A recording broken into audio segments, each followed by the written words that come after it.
Hi all, ನಮಸ್ತೆ ಎಲ್ಲರಿಗೂ. ನನ್ನ ಮತ್ತೊಂದು ಹೊಸ ವ್ಲಾಗ್ಗೆ ನಿಮಗೆಲ್ಲರಿಗೂ ಸ್ವಾಗತ. ಏನು ಮಾಡ್ತಿದ್ದೆ ನೋಡ್ತಿದ್ರಾ? ಶಟ್ಲಿ ಸುಕ್ಕ ಮಾಡುವ ಹೇಳಿ ಮಾಡ್ತಿದ್ದೆ.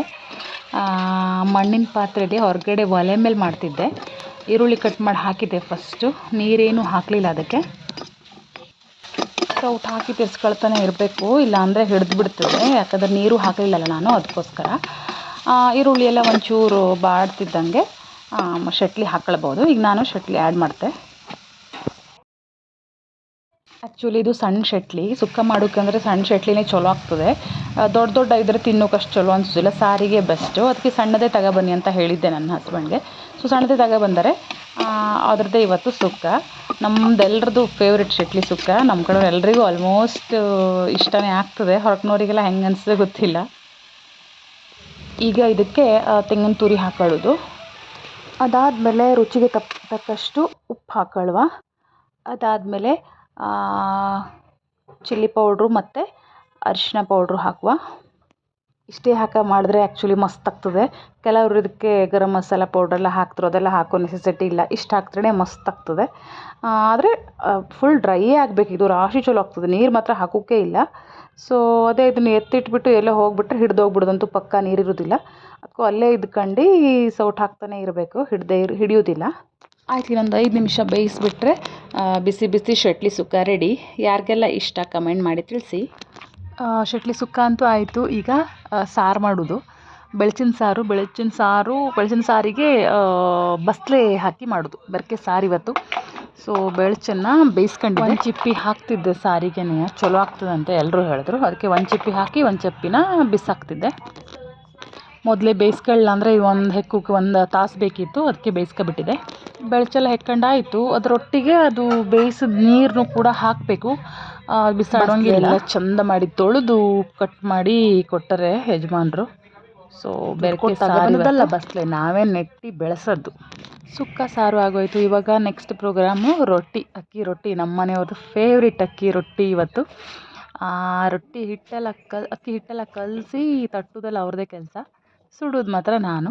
ಸೊ ನಾನು ವಿಡಿಯೋ ಮಾಡ್ಕೊಳತ್ತೆ ಒಂಚೂರು ಹಾಕ್ತೆ ಅಂತಂದೆ. ಸೊ ವಿಡಿಯೋ ಅಂತಿದ್ರು. ಅದಕ್ಕೆ ಅವ್ರು ಮಾಡಬೇಕಾದ್ರೆ ವಿಡಿಯೋ ಮಾಡ್ಕೊಂಡೆ. ಹಾಗೆ ಸಾರು ಕೂಡ ಕುದೀತಾ ಇತ್ತು. ಅದ್ರ ಕೂಡ ಸಾರಲ್ಲಿ ತಿನ್ನಬೇಕಲ್ಲ, ಅದಕ್ಕೆ ರಾಶಿ ತೆಳ್ಳಗೆ ಮಾಡಬೇಡ ಅಂತ ಹೇಳಿದರು, ತೆಳುಗೆ ಮಾಡಬೇಡ ಅಂತ ಹೇಳಿದರು.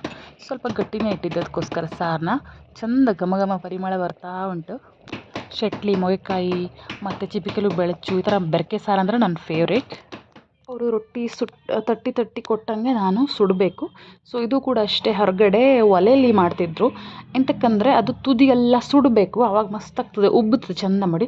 ಅದಕ್ಕೆ ಹೊರಗಡೆ ಒಲೆಯಲ್ಲಿ ಬೆಂಕಿ ಮಾಡಿದ್ದೆ. ಸೊ ನಿಮ್ಗೊಂಚೂರು ಕ್ಲಿಪ್ಪಿಂಗ್ ತೋರ್ಸೋಕೆ ಅಂತ ಕ್ಲಿಪ್ಪಿಂಗ್ಸ್ ತಗೊಂಡಿದ್ದೆ. ನೋಡಿ, ಹಿಂಗೆ ಮಾಡಿ ಅದನ್ನ ತುದಿಗೆಲ್ಲ ಚೂರೇ ಬೆಂಕಿ ತಾಗಿಸ್ಬೇಕು. ಚಂದ ಉಬ್ಬುತ್ತದೆ. ಅವಾಗ ಉಬ್ಬಿದ ರೊಟ್ಟಿ ತಿನ್ನೋ ಮಜಾನೇ ಬೇರೆ.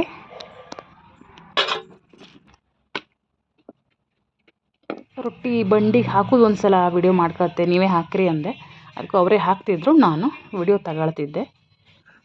ಅಂತಕ್ಕಿದ್ದು ನಾವು ಮತ್ತೆ ಹೇಳಿದೆ ಅಂದರೆ ಅವ್ರ ಸ್ಟೂಡೆಂಟ್ಸ್ ಕೆಲವರು ಮೆಸೇಜ್ ಮಾಡಿಬಿಡ್ತರು ನನಗೆ, ಸರ್ಗೆ ಎಲ್ಲ ಕೆಲಸ ಹಾಕ್ಬಿಡ್ತಾರಲ್ಲ ನೀವು ಹೇಳಿ. ಅದಕ್ಕೋಸ್ಕರ ಹೇಳ್ತಿದ್ದೆ. ರೊಟ್ಟಿ ಎಲ್ಲ ನಾನೇ ಹಾಕಿ ಸುಟ್ಟದ್ದು, ವಿಡಿಯೋ ತಗೊಳ್ಳೋಕ್ಕೋಸ್ಕರ ಅಷ್ಟೇ ಅವ್ರ ಹತ್ರ ಬಂಡಿ ಹಾಕಿ ಅಂತ ಹೇಳೋದಷ್ಟೆ. ಬೆಂಕಿ ದೊಡ್ಡ ಮಾಡ್ಕೊಂಡಿರಬೇಕು, ಕೆಂಡ ಜಾಸ್ತಿ ಇರಬೇಕು, ಬೇಗ ಬೇಯ್ತದೆ. 1-2-3 ಸಲ ಉಲ್ಟಾ ಪಲ್ಟಾ ತಿರ್ಸ್ಬೇಕು. ಅದಾದಮೇಲೆ ತುದಿ ಎಲ್ಲ ಸುಟ್ಕೊಬಿಟ್ರೆ ಸಾಕಾಗ್ತದೆ, ಬೇಗ ಮುಗೀತದೆ.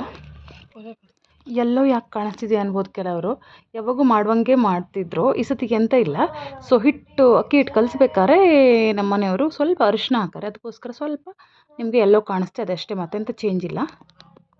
ನೀವೇನೇ ಹೇಳಿ, ಹೊರಗಡೆ ಈ ಥರ ಹಸಿರಿನ ಮಧ್ಯ ಬೇಯಿಸ್ಕೊ ತಿನ್ನೋದು ಖುಷಿನೇ ಬೇರೆ. ನಮಗಂತೂ ಇದು ರಾಶಿ ಖುಷಿ ಅನಿಸ್ತದೆ. ನಿಮಗೆಲ್ಲ ಹೆಂಗೆ ಅನಿಸುತ್ತೆ ಗೊತ್ತಿಲ್ಲ. ನಮಗಂತೂ ಇದು ಮಸ್ತ್ ಅನಿಸ್ತದೆ. ಅವಾಗ ನಾವು ಈ ಥರ ರೊಟ್ಟಿ ಏನಾದರೂ ಮಾಡಬೇಕಾದ್ರೆಲ್ಲ ಹೊರಗಡೆ ಒಲೆ ಮೇಲೆ ಮಾಡ್ತರು. ಚಿಕನ್ ಸಾರು ಮಾಡಲಿ, ಶಟ್ಲಿ ಸಾರು ಮಾಡಲಿ, ಈ ಥರ ಬೆರಕೆ ಸಾರು ಏನೇ ಮಾಡಲಿ, ನಮ್ಮ ಮನೆಯವ್ರು ಯಾವಾಗ ಹೇಳೋದು ಅಷ್ಟೇ, ಅಕ್ಕಿ ರೊಟ್ಟಿ ಮಾಡುವ ಇವತ್ತು ಹೇಳಿ. ಅವ್ರದ್ದು ಫೇವ್ರೆಟ್ ಇದು. ಅದಕ್ಕೋಸ್ಕರ ನಾವು ಅವಾಗ ಅಕ್ಕಿ ರೊಟ್ಟಿ ಮಾಡ್ತಾನೆ ಇರ್ತರು. ರೊಟ್ಟಿನೇ ರೆಡಿ ಆಯಿತು. ಊಟ ಎಲ್ಲ ಮಾಡಿ ಮತ್ತು ನಾನು ನಿಮಗೆ ಸಂಜೆ ವ್ಲಾಗ್ನ ಕಂಟಿನ್ಯೂ ಮಾಡಿದೆ. ಊಟ ಎಲ್ಲ ಮಾಡಿ ಮಲಗಿ ಎದ್ದು ಚಾ ಕುಡ್ದೆಲ್ಲ ಆಗೋಯ್ತು. ಸಂಜೆ ಇಲ್ಲೇ ಊರ ಬದಿಗೆ ಒಂದು ರೌಂಡ್ ಹಾಕಿ ಬರುವ ಅಂತ ಗಾಡೀಲಿ ಹೊರಟರು. ಮಾತಾಡ್ತಾ ಹೋಗ್ತಾ ಇದ್ದರು. ಸಿಯಾ ಫ್ರಂಟ್ ಕೂತಿತ್ತು, ರಿಶು ನನ್ನ ಸಂತಿಗೆ ಹಿಂದೆ ಕೂತಿದ್ದ. ಸುಮಾರು ಹೊತ್ತು ಕೂತ ಆದಮೇಲೆ ಸಿಯಾ 2 ಕಾಲು ತೆಗೆದು ಮೇಲೆ ಹಾಕ್ತದೆ. ಸೊ ಅಂಥದ್ದು ಮತ್ತೆ ಸಿಗೋದಿಲ್ಲ, ಅದಕ್ಕೆ ಅದನ್ನು ವೀಡಿಯೋ ಮಾಡ್ಕೊಂಡೆ. ಅದನ್ನು ಕೂಡ ಇಲ್ಲೇ ನಿಮ್ಮ ಜೊತೆ ಶೇರ್ ಮಾಡ್ಕೊಳ್ತಿದ್ದೆ. 2 ಕಾಲು ಹಿಂಗೆ ಮೇಲೆ ಹಾಕಿ ಕುತ್ಕೊಬಿಡ್ತದೆ. ಈ ಥರ ಬೇಕು ಎಷ್ಟೊತ್ತು ಬೇಗ ಕೊಳ್ತದೆ ಸಿಹಿಯ. ಇದೆಲ್ಲ ಸಣ್ಣ ವಿಷಯ ಅನಿಸ್ಬೋದು ಕೆಲವರಿಗೆ, ಬಟ್ ನನಗೆ ಇದೆಲ್ಲ ದೊಡ್ಡ ವಿಷಯನೇ. ನನ್ನ ಸಣ್ಣ ಮೆಮೊರಿನೂ ಕೂಡ ಸೊ ಇಟ್ಕೊಳ್ಬೇಕಂತ ಇಷ್ಟಪಡುತ್ತೆ. ಸೊ ಯಾವತ್ತಾದರೂ ಫೋನಲ್ಲಿ ಇಟ್ಕೊಳ್ಳೋದು ಯಾವತ್ತಾದ್ರೂ ಹೋಗ್ತದೆ. ಸೊ ಈ ಥರ ಒಂದು ಚಿಕ್ಕ ಕ್ಲಿಪ್ಪಿಂಗ್ ಎಲ್ಲ ಇಟ್ಕೊಂಡು ಒಂದು ಡಾಕ್ಯುಮೆಂಟ್ ಎಲ್ಲ ನೆನಪುಗಳ ಬುತ್ತಿ ಅಂತಲೇ ಹೇಳ್ಬೋದು. ಯೂಟ್ಯೂಬ್ ನನಗೆ ಬರೀ ಅರ್ನಿಂಗ್ ಆಗದಿದ್ರೂ ಪರವಾಗಿಲ್ಲ, ಬಟ್ ಎಲ್ಲ ನಮ್ಮ ಮೆಮೊರೀಸ್, ನಮ್ಮ ಲೈಫಿಂದು ಎಲ್ಲ ಮೆಮೊರೀಸು, ಮಕ್ಕಳದು, ಗಂಡಂದು, ನಂದು ಎಲ್ಲ ಮೆಮೊರೀಸ್ ಅಟ್ಲೀಸ್ಟ್ ಇದರಲ್ಲಿ ಇರ್ತದಲ್ಲ, ನಂಗೆ ಅದೇ ಖುಷಿ. ಅರ್ನಿಂಗ್ ಆದರೆ ಇನ್ನೂ ಖುಷಿ, ಅರ್ನಿಂಗ್ ಆಗದಿದ್ರೂ ಓಕೆ, ಬಟ್ ಇದು ನಾನು ಖಂಡಿತ ಕಂಟಿನ್ಯೂ ಮಾಡ್ತೆ. ಇದು ನೈಟ್ ತಗೊಂಡದ್ದು ನಾನು ಸಣ್ಣ ಕ್ಲಿಪ್ಪಿಂಗು. ಪಪ್ಪನ ಜೊತೆ ಹಿಂಗೆ ಆಟ ಆಡ್ತಿತ್ತು ಸಿಯಾ.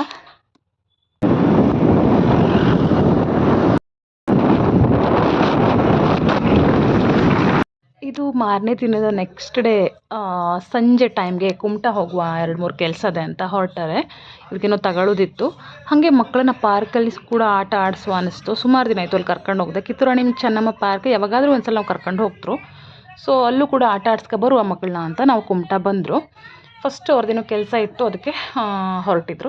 ಆಮೇಲೆ ಬರಬೇಕಾದ್ರೆ ವಾಪಸ್ಸು ಪಾರ್ಕ್ ಹೋಗುವ ಅಂತ ಬಂದರು. ಅವ್ರ ಗಾಡಿದೇನೋ ಆಯಿಲ್ ತಗೋಬೇಕಿತ್ತು, ಅದಕ್ಕೋಸ್ಕರ ಮಹಾಲಕ್ಷ್ಮಿ ಕಂಫರ್ಟ್ ಈ ಬಿಲ್ಡಿಂಗಿಗೆ ಬಂದರು. ಅಲ್ಲಿಂದ ಬಂದು ನೆಕ್ಸ್ಟ್ ಹೋಗೋದೇ ನಾವು ಉದಯ ಬಜಾರ್. ಅಲ್ಲೊಂಚೂರು ಕೆಲಸ ಇತ್ತು, ಹಾಗಾಗಿ ಬಂದರು.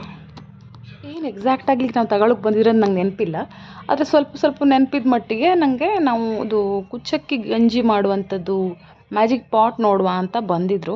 ಇನ್ನೂ ಏನೋ ಇತ್ತು, ಬಟ್ ಈಗ ನಂಗೆ ಮರ್ತೋಗೋದೆ, ಯಾಕಂದರೆ ಸುಮಾರು ಟೈಮ್ ಹಿಂದಿನ ಕ್ಲಿಪ್ಪಿಂಗ್ ಇದು. ಅದನ್ನೆಲ್ಲ ನೋಡಿದ್ರು. ಅಷ್ಟರಲ್ಲೇ ರಿಶುಗೆ ಐಸ್ ಕ್ರೀಮ್ ಬೇಕಂತ ಶುರು ಮಾಡ್ದೆ.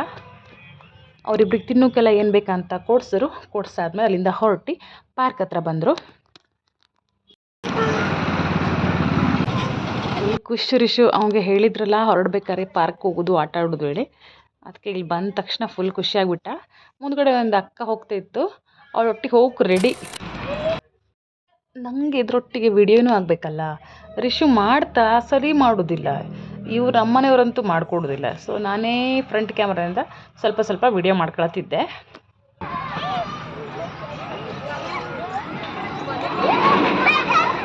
ಓಡೋಗಿ ಮೇಲೆ ಹತ್ಕೊಂಡು ಜಾರ್ ಬಂಡಿಲಿ ಆಟ ಆಡೋಕ್ಕೆ ಶುರುನೇ ಮಾಡಿಬಿಟ್ಟ ರಿಶು. ಸಿಯಾ ಸ್ಟಾರ್ಟೇ ಮಾಡಲಿಲ್ಲ, ಹೋಗ್ಲಾ ಬೇಡವಾ ಅಂತ ಯೋಚನೆ ಮಾಡ್ತಿತ್ತು.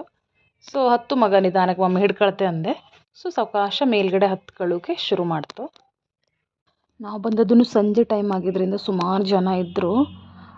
ಮಾರ್ನಿಂಗ್ ಟೈಮಲ್ಲೇ ಬಂದರೆ ಯಾರು ಜನ ಇರೋದಿಲ್ಲ, ಬಟ್ ಈವ್ನಿಂಗೆಲ್ಲ ಬಂದುಬಿಟ್ರೆ ಸ್ವಲ್ಪ ರಶ್ಶೇ ಇರ್ತದೆ. Specially Sunday. ಮಿಕ್ಕಿದ ಡೇ ಎಲ್ಲ ಬಂದರೆ ಒಂದು ಲೆವೆಲಿಗೆ ಹೋಗಿ ಆಡೋಕ್ಕೆ ಸಿಗ್ತದೆ. ಸುಮಾರು ಜನ ಇದ್ದರು. ಇಲ್ಲಿ ಬಂದರೆ ಒಂದಂದರೆ ಮಸ್ತ್ ಟೈಮ್ ಪಾಸ್ ಆಗ್ತದೆ ಮಕ್ಕಳಿಗೆ. ಮನೆಗೆ ಹೋಗಿ ಮಾತ್ರ ರೆಡಿ ಆಗೋದಿಲ್ಲ, ಇಲ್ಲೇ ಆಡ್ತೇ ಇರ್ತೆ ಅಂತರು. ಮಕ್ಕಳೆಲ್ಲ ಆಟ ಆಡ್ತಿದ್ರಲ್ಲ ಅಂತ ನಾವು ಸುಮ್ಮನೆ ಕೂತ್ಕೊಳ್ಳುವಂಗೂ ಇಲ್ಲ, ನೋಡ್ತೇ ಇರಬೇಕಾಗ್ತದೆ. ಯಾಕೆಂದರೆ ಕೆಲವೊಂದು ಆಟ ಆಡೋದ್ರಲ್ಲೆಲ್ಲ ಬೀಳೋ ಚಾನ್ಸ್ ಇರ್ತದೆ. ಅವ್ರ ಹಿಂದೆನೇ ಇರಬೇಕು ನಾವು. ಸಣ್ಣ ಇದ್ರಲ್ಲ, ಸ್ವಲ್ಪ ದೊಡ್ಡಾದಷ್ಟು ಟೆನ್ಷನ್ ಆಗೋದಿಲ್ಲ.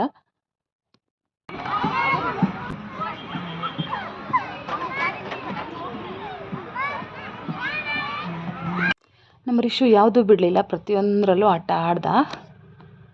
ಈಗೇನಾದರೂ ನಾನು ಈ ವಿಡಿಯೋ ಅಪ್ಲೋಡ್ ಆದಮೇಲೆ ಯೂಟ್ಯೂಬಲ್ಲಿ ನಮ್ಮ ಅಕ್ಕನ ಮಕ್ಕಳೆಲ್ಲ ನೋಡಿದ್ರೆ ಅಕ್ಕನ ತಲೆ ತಿಂತರು ಪಕ್ಕ ತಾವು ಹೋಗುವ ಅಂತ. ಸೂಪರ್, ನೀ ಮಾಡ್ತೀಯಾ?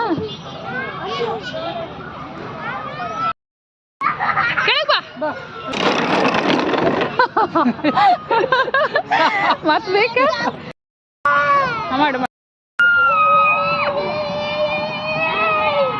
ಈಗ ಹೋಗುವ, ನೆಕ್ಸ್ಟ್ ಟೈಮ್ ಮತ್ತೆ ಬರ್ತರು ಅಂತ ಹೇಳಿ ಮಸ್ಕ ಹೊಡೆದವ್ರಂತೂ ಮನೆಗೆ ಹೋಗಿ ಕರ್ಕೊಂಡು ಹೋಗೋಕ್ಕೆ ರೆಡಿ ಮಾಡಿದ್ರು. ಸೊ ನಾನು ಈ ಪುಟಾಣಿ ವ್ಲಾಗನ್ನು ಅಪ್ಲೋಡ್ ಮಾಡ್ತಿದ್ದೆ. ದಯವಿಟ್ಟು ಇಷ್ಟ ಆದರೆ ಒಂದು ಲೈಕ್, ಶೇರ್, ಕಮೆಂಟ್ ಮಾಡಿ. ದಯವಿಟ್ಟು ಯಾರಾದರೂ ಫಸ್ಟ್ ಟೈಮ್ ಚಾನಲಲ್ಲಿ ನೋಡ್ತಿದ್ರೆ ದಯವಿಟ್ಟು ಸಬ್ಸ್ಕ್ರೈಬ್ ಮಾಡಿಕೊಂಡು ಸಪೋರ್ಟ್ ಮಾಡಿ. ಹೊರಗಡೆ ಜೋಳ ಮಾರ್ತಾಯಿದ್ರು, ಅದನ್ನ ತಿನ್ನುವ ಅಂತಂದರೆ. ಸೊ ಆಯ್ತು ಅಂತ ಹೇಳಿದ್ರು, ಅದು ತಿನ್ಕೊಂಡು ಹಾಗೆ ನಾವು ಮನೆ ಕಡೆ ಹೊರಟರು. ವೇಟ್ ಚಂದ ಸನ್ಸೆಟ್ ಸೀನ್ನ ತೋರಿಸಾದ್ಮೇಲೆ ನಾನು ಈ ವ್ಲಾಗ್ನ ಎಂಡ್ ಮಾಡೋದು.